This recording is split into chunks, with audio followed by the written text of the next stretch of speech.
I have children in the therapy room who say, when we explore anger, they say things like, there's a monster inside of me and no one can help. We don't want our children being left with that. Kate Silverton is a former BBC newsreader who has covered conflicts in Iraq and Afghanistan, interviewed Prince William, and in 2018 was a contestant on Strictly Come Dancing. Now, though, she's a best-selling author and qualified children's therapist. Not only are you incredibly knowledgeable and wise and have studied this subject matter for a long time, but you're a parent. To be able to take away the mystery and the fear around mental health, that fuels me. I'm Lorraine Candy, best-selling parenting author and mum of 4 children, and I know the questions which keep parents up at night. In this series, I'm going to be taking the panic out of parenting by getting practical advice from experts on how to navigate the complex journey of raising teens. In this episode, we're talking about the neuroscience of teens and why they suddenly seem to hate us. Children at around that age, 11, 12, 13, are really starting to develop their sense of self. Who am I? Where do I fit in the world? Between 11 and 13, the sex hormones kick in. And that part of the brain, the prefrontal cortex, just goes, I can't cope, this is just all too much, and goes into hibernation.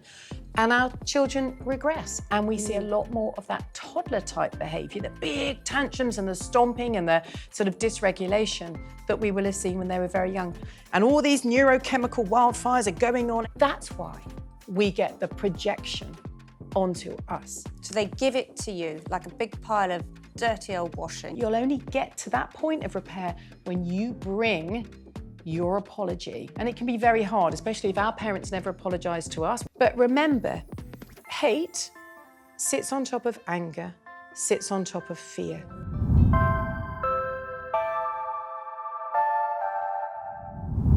Now, we know you as a very famous BBC news anchor on our screens all the time, presenter of Panorama, maker of documentaries, but that is not what you are today. You are a child counsellor, best-selling author. Tell me why you switched from journalism, television, to what you're doing now. Well, my academic background is in child psychology, and I'd been volunteering for many years with a number of children's mental health charities. And it wasn't really until I had children myself and my husband and I looked at each other and said, is it meant to be this hard? What are we doing wrong? So I had the benefit of these incredible neuroscientists, psychiatrists, psychotherapists. I'd also done a lot of work on myself in psychotherapy. And the light bulb started going on of, oh, that explains why my child is doing that. And parenting became so much less stressful and easier and more fun.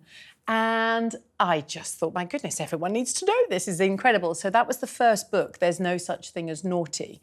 Everything that I'd learned from my studies and from my work with the children's mental health charities. And I thought, well, if I'm going to talk the talk, I should really be walking the walk. And I was ready for a new chapter in my life. And so I retrained. And I am now a qualified child counsellor. So I'm just going to share what happened when my eldest, I've got 4 children, and my eldest hit 12. And we'd been through this lovely latency phase, I think the therapists call it, where everything was wonderful and there were lots of cuddles and lots of chats. Suddenly, at 12, I was persona non grata.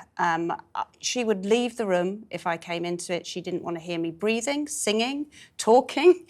This switch, you suddenly become this kind of moron that's in their way all the time. And you do take it quite personally, but this switch was a real surprise to me. And I thought, I must be alone in this. And then I started to do the research like you, and I thought, hold on a minute, this happens to all children, more or less all children when they get to this age. What is going on? Why do you become this kind of superhero moron mum that's an idiot that can't possibly be seen or heard? So the truth is, a lot is going on for our children at this age. I talk about the brain in terms of 3 animals because it's really, really helpful for us to visualise what's going on. So I talk about the wise owl part of the brain, which is our prefrontal cortex, which is the bit that rationalises, the lovely sort of problem solving and engaging with parents in a way that's very making sensible decisions and so on. Now, when the sex hormones kick in, and this can sort of start really for some children sort of as young as 9, but it's not as potent until they're sort of, between 11 and 13. The sex hormones kick in. And that beautiful wise owl that you've been developing with all your incredible parenting, this is still a little owl because our children's brains don't finish their development. But basically the sex hormones kick in. And that part of the brain, the prefrontal cortex, it's as if the wise owl just goes, I can't cope, this is just all too much, and goes into hibernation. And our children regress. And we see a lot more of that toddler-type behaviour, the big tantrums and the stomping and the sort of dysregulation that we will have seen when they were very young. Now, what else might be going on? Children at around that age, 11, 12, 13, are really starting to develop their sense of self. Who am I? Where do I fit in the world? If we think of it in evolutionary terms, we're the old lions or the lionesses, and our children are the new lions. They're coming out into the world, and they have a sense of that. Where do I fit in?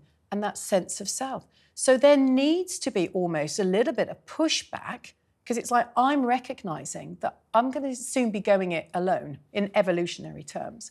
So all of this is very unconscious, but it is driving a lot of that behaviour. And our children do need to push back. There's that sort of sense of, actually, I don't want you because I need to find out who I am.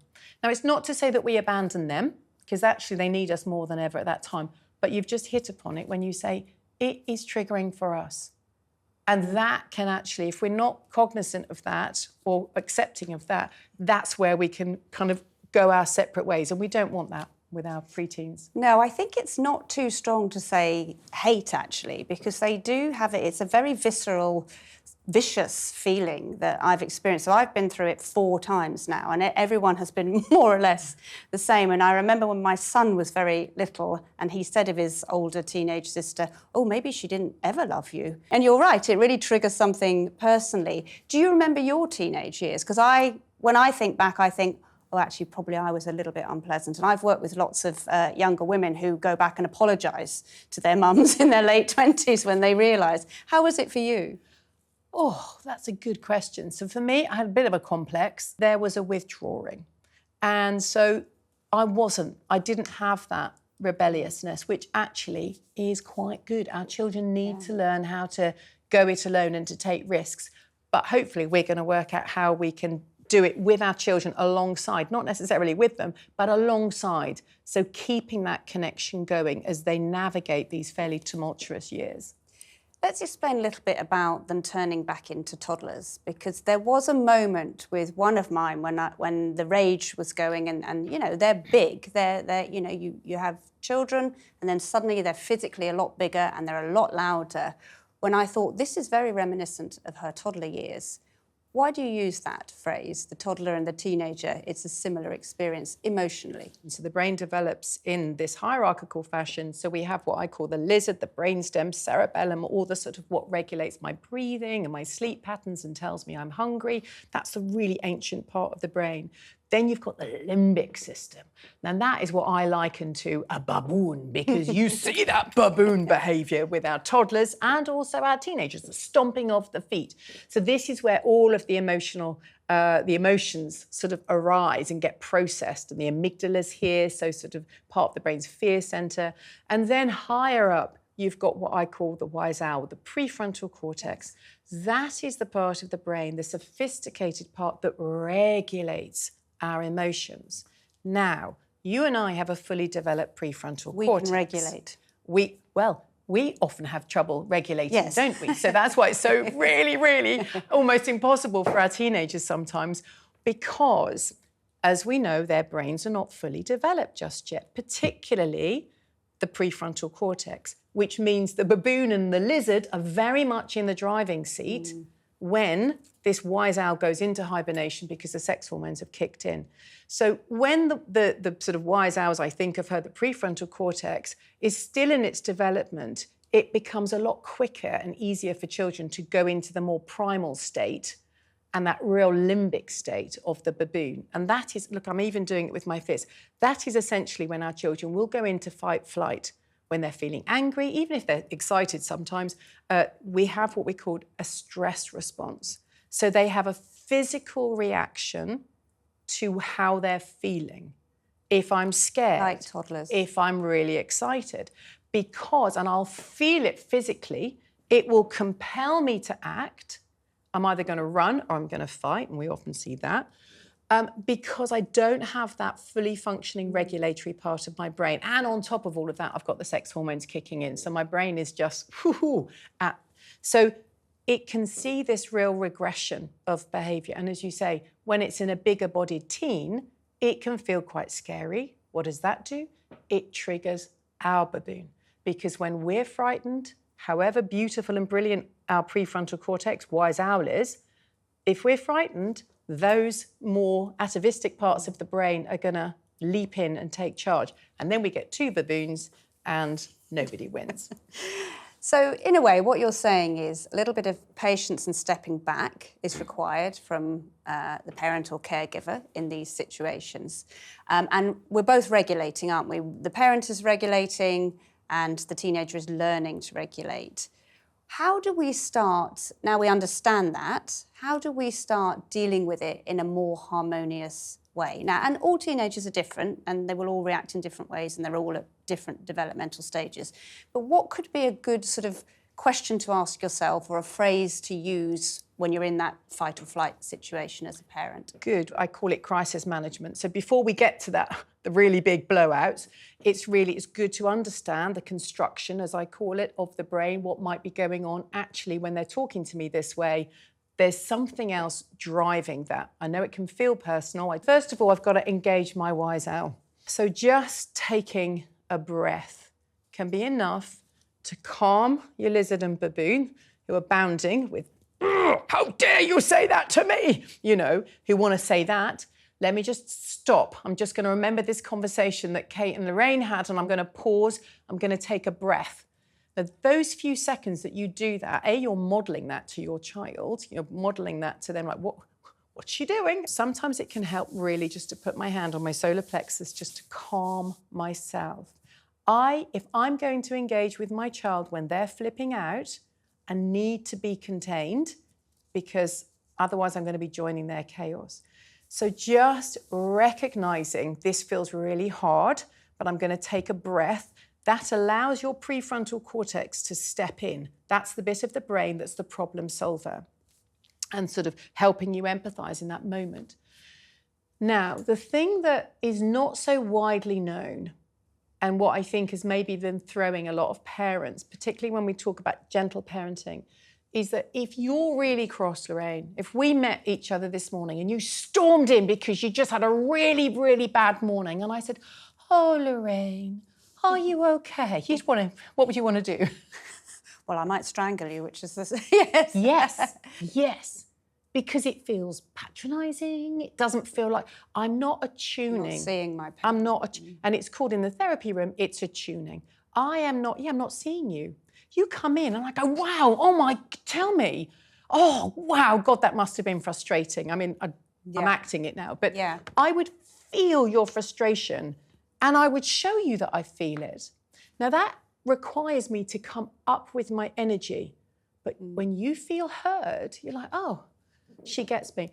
Yeah, it was really frustrating. And then you start coming down. So I talk about the sort of bell curve of energy. When our children are up here, you've got to meet them with where they're at. Now, that can be hard if we haven't been taught how to do it, which is why I give lots of scripts and tips, which you're probably going to ask me just for a few quick ones, and I'll give you. But the key is to think, I've got to meet my child here. They are mad right now. And anger is a valid emotion. It tells us we feel wronged. It tells us we've experienced injustice, even though it might, to you, not make sense. But in that moment, my anger is valid. So I've got to meet you where you're at.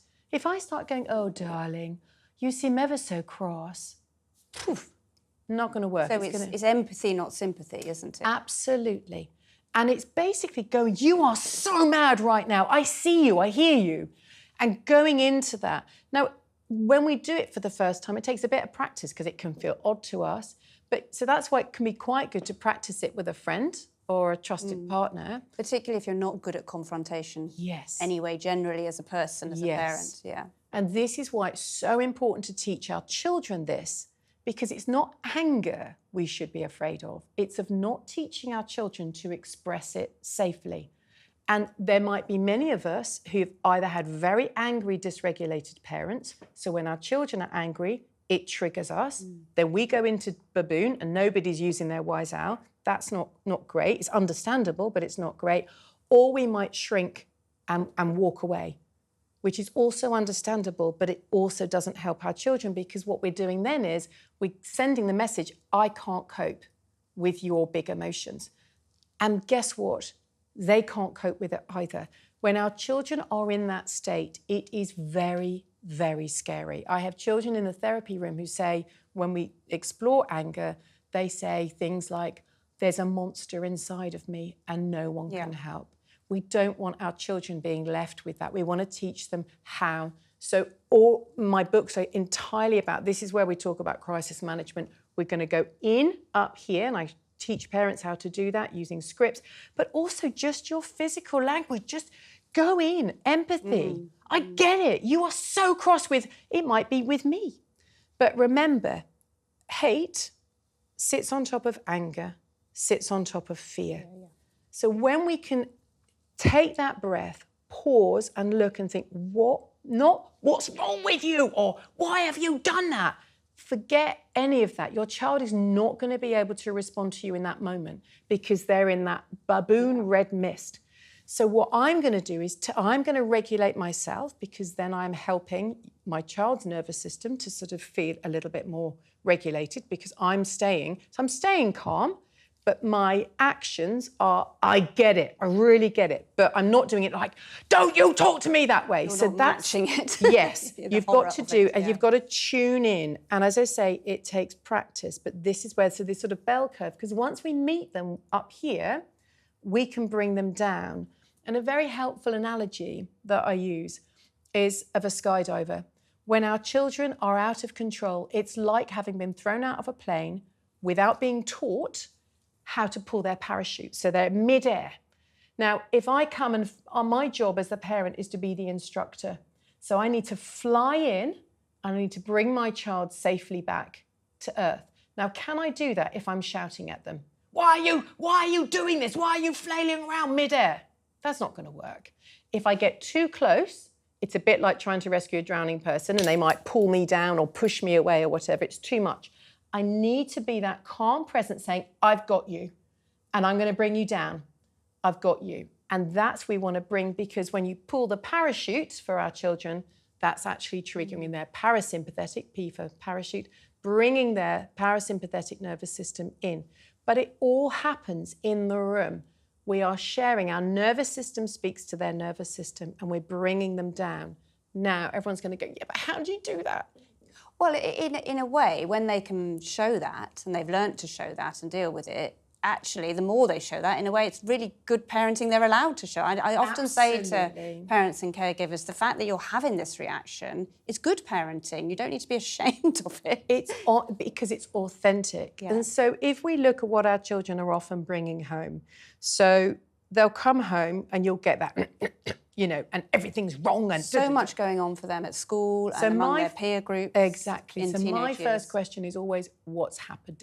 In my head, not of my daughter. Loud. No, they don't want not to out loud. tell you that. I'm thinking something's gone on. Now that helps me to then keep my cool. None of us like being spoken to in a way that, that feels triggering.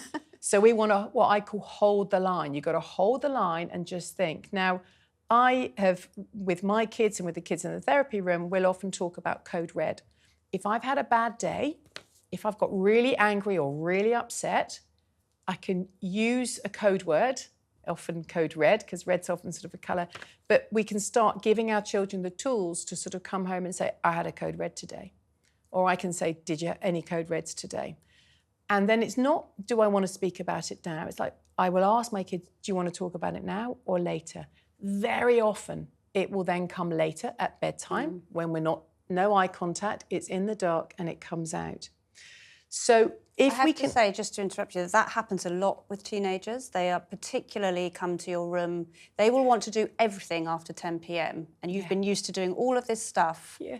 before 10 p.m, you go to bed, You're and then tired. one of your teenagers will come in and say, this and this happened today. Because of that very thing, it's in the dark, they're not face-to-face, and they've regulated themselves by that point, haven't they? And how beautiful is it when that does happen? Well, it's very tiring, but yes, Yeah. it's very beautiful as well, yes. Yeah, we have to sort of, I really do wish that could have You're been also earlier. slightly wrung out by whatever argument has happened earlier on, and, Yeah. and they've taken all your stuff out of your drawers, yes. Yeah, but then you know you're doing a really good job because they've come in. So if we think, so teenager comes in, something has happened at school, they've been called out by a friend, someone says they're not part of the gang anymore, someone said something mean, they're carrying a lot. It might be exams, it can be anything. So all these layers are triggering, all these incidences are triggering their stress response.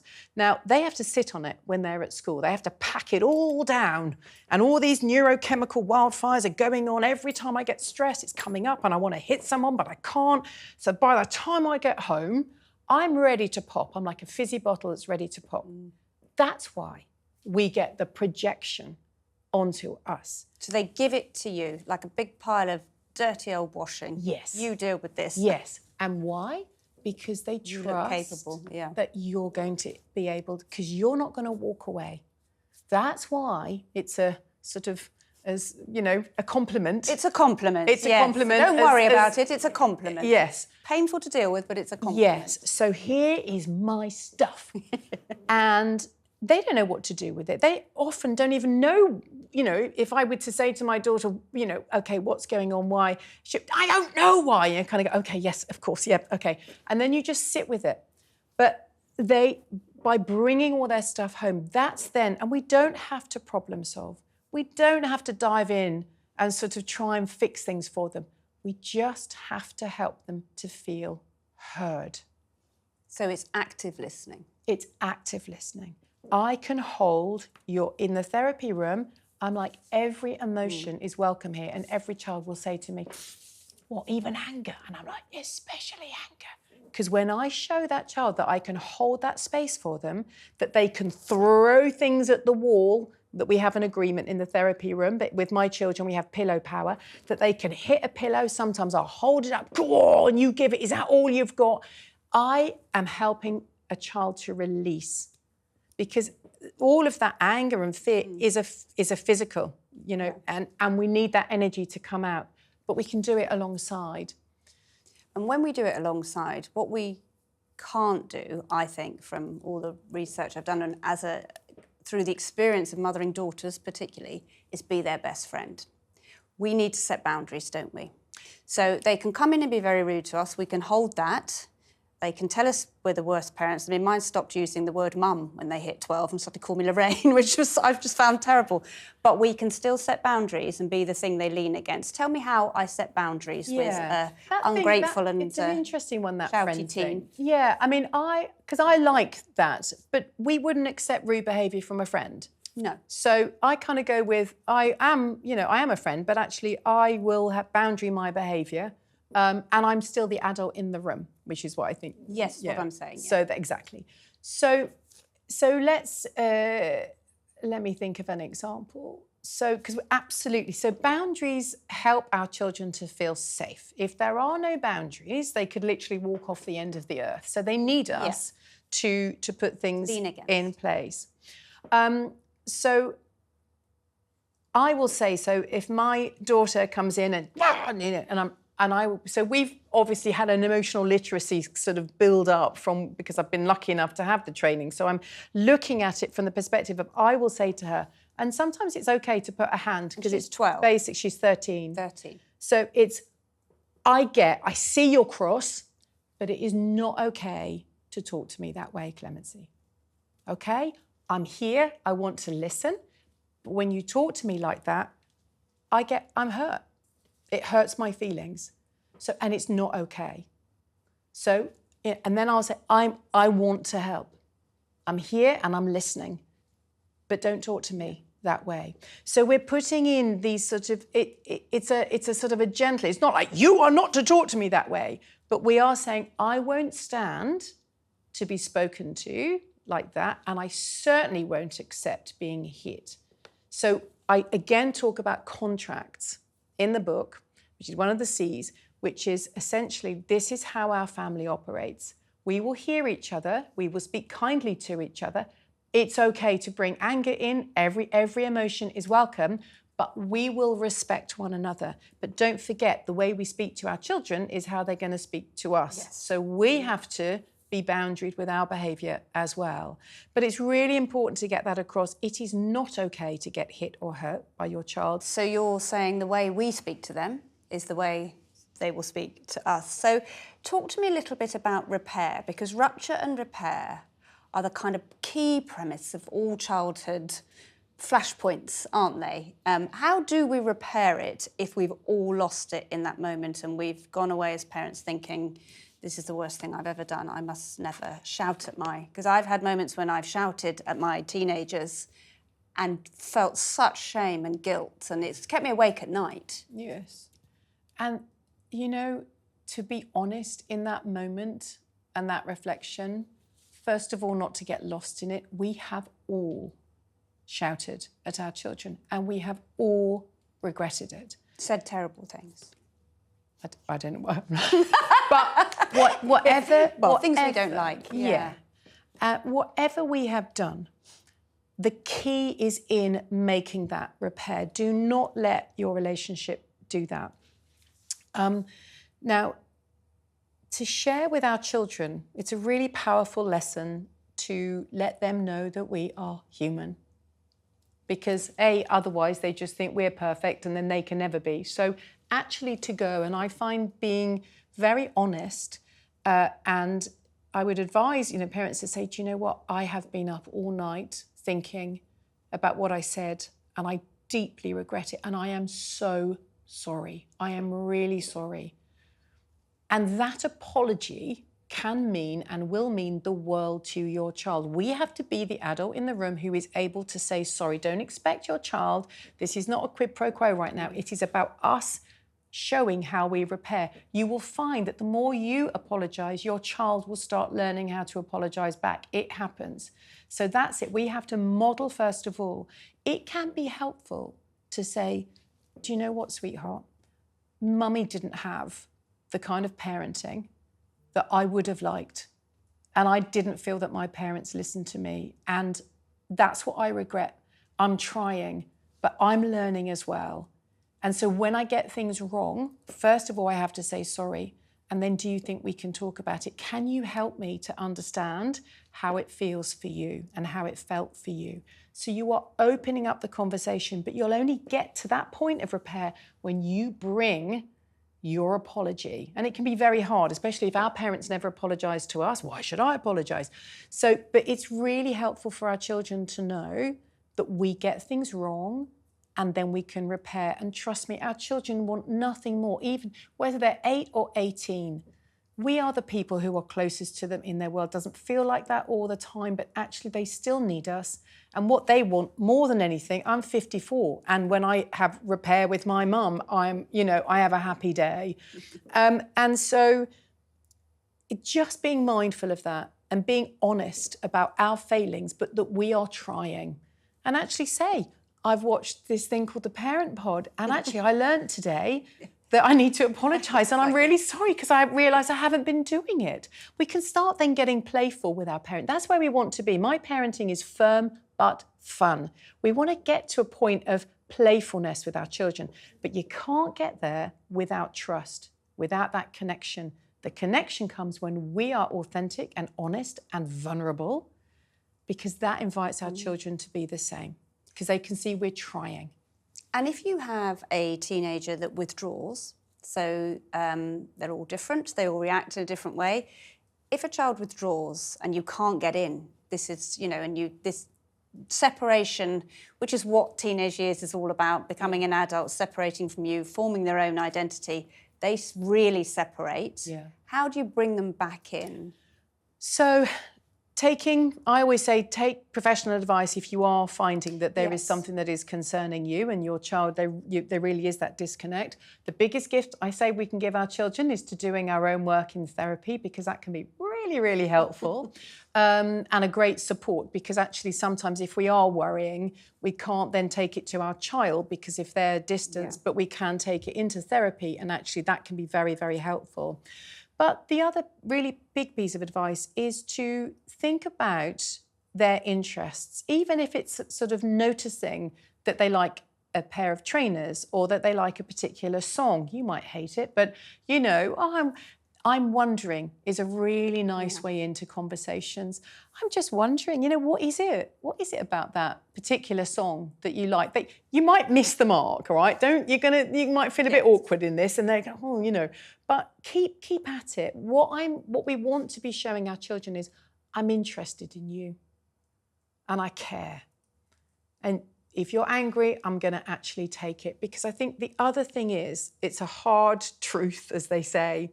Sometimes our children are genuinely. So we say about anger sitting on top of fear. So that might be fear that something's going on at school. But sometimes they are angry with us.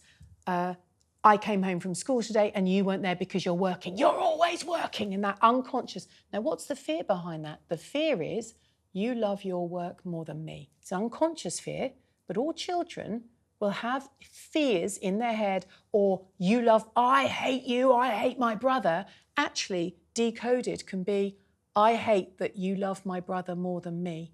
Now, that is an unconscious. It's obviously not necessarily the case, but that sense of injustice, we want to really hear that. So I'm wondering, when you say you hate me, is it me or is it what I'm doing? And can you help me understand what it is I'm doing?